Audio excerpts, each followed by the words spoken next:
Hello, everyone, and welcome again to another Teacher Joseph podcast. Today, I want to tell you about the Great Fire of London, which swept through London streets in 1666. It destroyed a lot of our old city, particularly buildings which had existed since medieval times. The fire actually started in a street called Pudding Lane on the 2nd of September. Now, it's interesting because if you go to Pudding Lane today, there's a big monument which was built by Sir Christopher Wren. I'm not sure if you can still go inside it and go to the top of it, but when I was a boy, it was open to the public. It's like a little tower. You know, it was fashionable in those days to build little tower monuments that you could walk inside, go up a staircase until you get to the top, and then you can take some photos. I don't think you can do that anymore in Pudding Lane, but yeah, there's a monument there. So if you're ever coming to London, don't forget to have a look. By the way, if you are ever coming to London, go to Waterloo Bridge near Waterloo Station because there's some lovely views. So it's a nice place to take your camera. You can look down the Thames and see St. Paul's Cathedral. And looking the other way, you can view Westminster. It's a lovely, lovely area. But anyway, getting back to this fire, which started in Pudding Lane, as you can imagine, there weren't very many firefighting techniques in those days. So this fire lasted for, I think, 5 or 6 days, but it destroyed a lot of old London. Initially, people thought it had been caused by immigrants, so it caused a lot of street violence, but it soon became clear that it was actually started, not deliberately, but it was started in a bakery on Pudding Lane. Of course, the wind made it worse, and it became a firestorm. And it pushed north into the heart of the city. There were a lot of people on the streets, and as people were blaming immigrants for the fire, they started to fight. And the fire spread nearly over the whole city. It even destroyed St. Paul's Cathedral, and it went all the way up to, I think, Whitehall, where our government buildings are now. It was a big battle to put that fire out, and the Tower of London, as you know, has a strong protection around it. So they were able to use that to stop it spreading. What's very interesting is there was a man living at that time. His name was Samuel Pepys, and he started to record what he was seeing in his diary. And Samuel Pepys' diary became one of the most evidential accounts of the fire, where it went and what it did. His diary is free online. You can even receive quotes from it daily if you want. He became very synonymous with the Great Fire of London, Samuel Pepys' diary, because it's one of the only existing documents which talks about what was happening at the time. The king wasn't popular in those days. There was a lot of fighting between the government and the royals.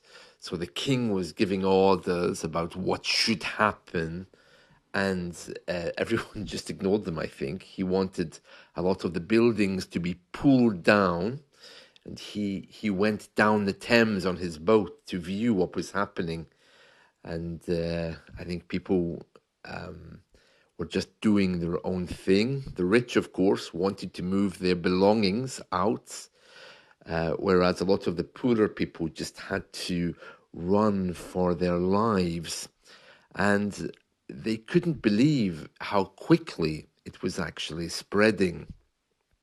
Bizarrely, not many people actually died, or at least none are really recorded. There was a lot of fear that this fire was the work of foreign terrorists, and people thought maybe that other countries were about to invade. And this was really on people's minds. But I suppose when you go through something like that, you know, when your whole city is burning down, the first thing you think of is that it's being invaded. So there was a lot of talk that it was a French invasion or a Dutch invasion. And there was a lot of really heightened fears because of this. Only a few deaths from the fire are actually officially recorded, but nobody really knows because, of course, records would have been destroyed as well. But yeah, a few people died from smoke inhalation. The London Gazette, which was an old newspaper, it didn't record any fatalities. It said that everyone was fine, which seems a bit strange. I'm sure in an area like that, with such poor sanitation, some people would have almost certainly died. I'm sure of that. But anyway, there were a few famous people who apparently passed away in the fire. One was a famous writer called James Shirley. And of course, rumors started that only people of certain religions or foreigners were being rescued by the royals. Now, of course, looking back and looking at the records now, all of that is completely fake news. But I guess that's what happens in a disaster, isn't it? I mean, the heat alone must have killed people, never mind the fire or the smoke.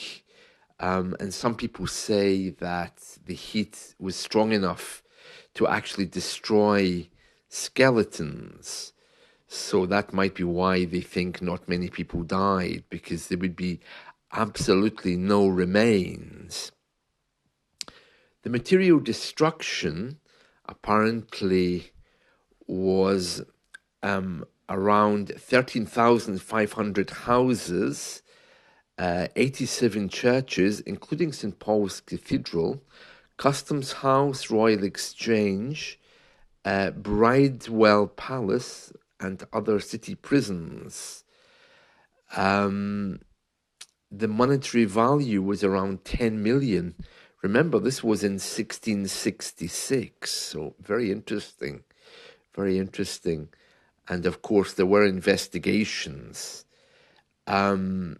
Residents after the fire were still maintaining that this was because London had too many foreigners, particularly the French and the Dutch for some reason were blamed.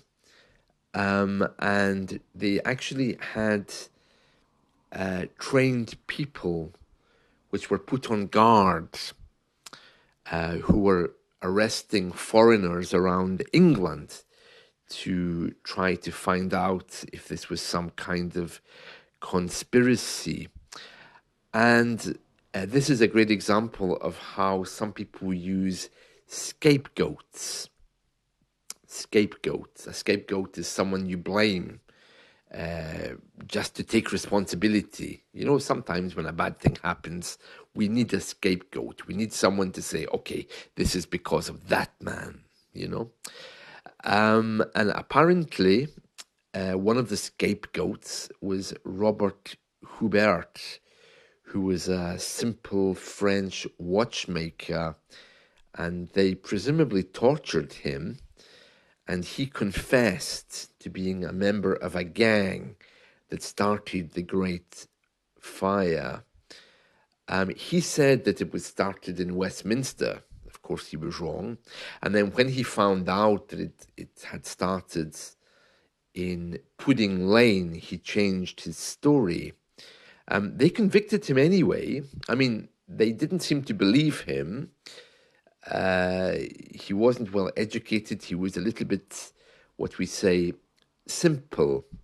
That just means a little bit uneducated. But anyway, they convicted him. They were worried about his mental health, but still they hanged him on 29th of October 1666 because they wanted to find somebody that was responsible for this fire and blame them. You know, our human minds, sometimes we want to find a reason, a person, a thing, to say, okay, this all happened because of this man. And it's very sad. So yeah, they got this French watchmaker and they hanged him at Tyburn. If you've ever been to Hyde Park, that's just at the front of Hyde Park on, where can I say, what road is that called in front of Hyde Park? I don't remember the name of the road in front of Hyde Park, but just by Marble Arch, there's a road goes all the way along to, I think it goes along to Green Park. So that's Tyburn. There's a monastery there, Tyburn Monastery. A group of nuns live in there. You can go and visit that. And they have a museum downstairs about saints who were hanged at Tyburn. Tyburn was a place where you hanged people, and it was there for many, many years. So anyway, they hanged this man called Robert Hubert, and it became very clear after his death that he had actually been on a ship when the fire broke out, so it couldn't possibly have been him. He hadn't arrived in London until 2 days after the fire started. Robert Hubert became very famous because of this, because of his fake confession. And you can read all about him on Wikipedia. He has his own Wikipedia site, of course. It was hoped that with Hubert's death, the talk of plots and conspiracies might die with him. That's what they said in 1667. But unfortunately, as you know, with the amount of news we're given every day, that we still tend to blame people for events which we just don't have any reasons for. Anyway, that's just one example of a scapegoat. Then, of course, the aftermath, they started to find out what happened, and they wanted to know how to prevent it in the future. So they set up a special fire court in 1667, which was dealing with disputes between tenants and landlords and who was going to pay for what. And there was a lot of unhappiness at that time. And one of the things which, of course, happened because of the Great Fire is that London changed. After that, they built St. Paul's Cathedral again. They built different streets. So yeah, they started to rebuild. And these streets had new fire regulations. So very, very interesting.